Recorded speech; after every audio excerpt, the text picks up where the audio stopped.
الحمد لله رب العالمين والصلاة والسلام على رسوله الكريم اما بعد فاعوذ بالله من الشيطان الرجيم بسم الله الرحمن الرحیم۔ عزیزان گرامی قدر، السلام علیکم ورحمۃ اللہ وبرکاتہ۔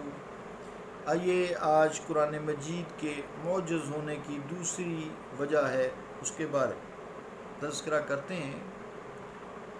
قرآن مجید کی جو دوسری امتیازی شان ہے جس نے اس کو بے نظیر اور بے مثال بنا دیا ہے اور میدان فصاحت کے شاہ سواروں کو اس کے سامنے گھٹنے ٹیکنے پر مجبور کر دیا ہے، وہ یہ ہے کہ قرآن کریم اگرچہ اسی عربی زبان میں ہے جس زبان کے یہ لوگ ماہر خیال کیے جاتے تھے اور شمار ہوتے تھے، خالی خیال نہیں کیے جاتے تھے، ماہر تھے، لیکن ان کی تمام اصناف جو کلام ہے، کلام کی اصناف ہیں، وہ کسی کے ساتھ اس کے دور کی بھی مماثلت نہ تھی۔ ان کا کلام نثر میں بھی تھا اور نظم میں بھی تھا، لیکن قرآن کریم کی صورتوں کو نہ نظم کہا جا سکتا ہے نہ ہی نثر کہا جا سکتا ہے۔ انہی چیزوں کو دیکھ کر اہل عرب کی عقلیں حیران و ششدر ہو گئی تھی اور ان پر قرآن کریم کی ایک ہیبت اور خوف دہشت طاری ہو گئی تھی۔ انہیں یہ ہمت نہ رہی کہ وہ اس کلام کی بلاغت یا بلاغت نظام کا مقابلہ کرنے کا خیال تک دل میں لائیں۔ سو جن بد نصیبوں نے اس اکھاڑا میں اترنے کی صحیح مضمون کی، ان کو قرآن کریم کی فصاحت نے یوں زمین پر پٹخا کہ پھر ان کے اٹھنے کی ہمت ہی نہ ہو سکی۔ جن لوگوں نے قرآن کریم کا مقابلہ کرنے کا عزم کیا، ان میں سے اندلس کا ایک مشہور حکیم اور ادیب تھا جس کا نام یحییٰ بن حکیم تھا، جو اپنے زمانے میں سارے اندلس میں اپنا کوئی مثل نہیں پاتا تھا۔ 130 سال کی عمر پائی اور اس کی وفات 255 ہجری میں ہوئی۔ اس نے کیا کیا کہ اس نے سورہ اخلاص لکھنے کی صحیح کی ارادہ کیا، لیکن اس پر کلام الہی کی ایسی ہیبت اور ایسا رعب طاری ہوا کہ اس نے اس مقابلہ کے میدان سے ہٹ جانے میں ہی اپنی سلامتی اور عافیت سمجھی۔ آخرکار اس کو یہ اعتراف کرنا پڑا کہ وہ کلام ہے کہ کوئی شخص اس جیسا کلام پیش کرنے کی جرأت تک نہیں کر سکتا۔ چنانچہ اپنے اس گناہ عظیم سے صدق دل سے توبہ کی اور ساری عمر قرآن کریم کی رفعتوں اور عظمتوں کے سامنے سر جھکائے رکھا۔ خوش قسمت تھا۔ پھر ایک المقفع نامی شخص تھا جو اپنے زمانے میں عربی زبان کے فصحاء اور بلغاء کا سرتاج تصور کیا جاتا تھا۔ اس کا زمانہ تابعین کا زمانہ تھا۔ اس نے ارادہ کیا کہ قرآن کریم کا مقابلہ کیا جائے اور اس کا مقابلہ کرنے کے لیے وہ صورت لکھے گا۔ چنانچہ اس نے کئی ماہ اس مقصد کے لیے شبانہ روز محنت کی، اور جب اس نے اپنے خیال کے مطابق ایک صورت کا مسودہ جسے کہتے مسودہ تیار کر لیا، مرتب کر لیا، تو اتفاق سے اس کا گزر ایک مکتب سے ہوا جہاں چھوٹے چھوٹے بچے قرآن مجید کی تلاوت کر رہے تھے اور وہ تعلیم حاصل کر رہے تھے قرآن مجید کی۔ جب وہ اس مکتب کے پاس سے گزرتا ہے تو وہ سنتا ہے کہ ایک معصوم بچہ چھوٹا سا یہ آیت تلاوت کر رہا ہے۔ آیت کیا ہے؟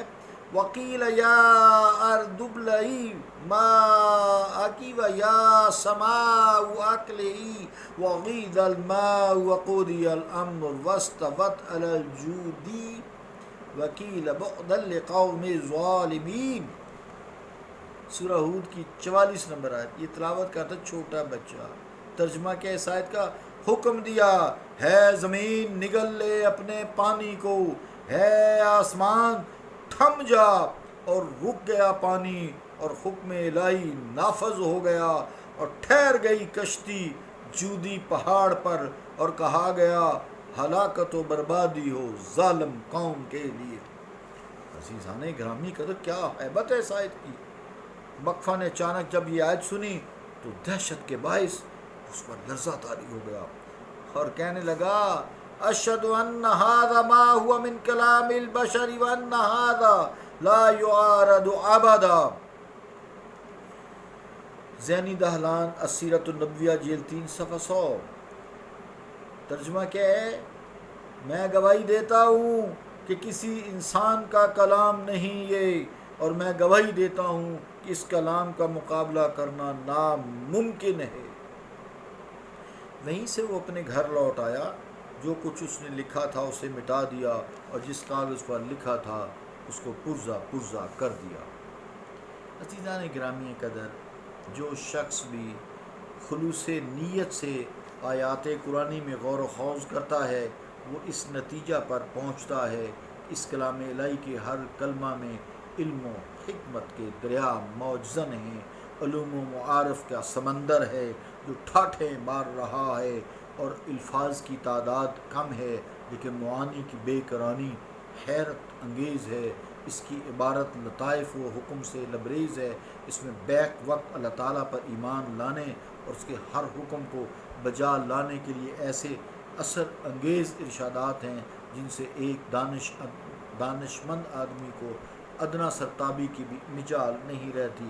اس میں حلال و حرام کے بے مثال ضابطے موجود ہیں، محاسن اخلاق کو اپنانے کی ترغیب ہے، برے کاموں سے دور رہنے کی تلقین ہے، انسانی زندگی کو نفع بخش اور فیض رساں بنانے کے لیے ہر انسان کے دل میں فضیلت و کرامت کے اعلیٰ و عرفہ درجات پر فائز ہونے کا جو شوق ہے، ذوق ہے، اس مرکب شوق کو تازیانہ لگانے کے لیے اس میں اعمال صالحہ کی محبت اور اعمال شنیعہ یعنی برے کام کے خلاف نفرت پیدا کرنے کے لیے مختلف قسم کے اوامر و نواہی، پند و نصائح اور عبرت پذیری کے لیے گزشتہ اقوام کی عبرت آموز واقعات اس دل نشین اور دل پذیر انداز میں بیان کیے گئے ہیں۔ ان آیات کے مطالعہ کے بعد کسی اور ناصح مشفق کی ضرورت محسوس ہی نہیں ہوتی۔ یہ جامعیت، یہ وسعت، یہ اثر انگیزی، یہ دل نشینی، یہ تنوع، تمام کی تمام خوبیاں اس صحیفہ مقدس قرآن حکیم میں یکجا کر دی گئی ہیں۔ صلی اللہ تعالی علی رسول خیر خلقہ محمد وعلی آلہ واصحابہ اجمعین برحمتک یا ارحم الراحمین۔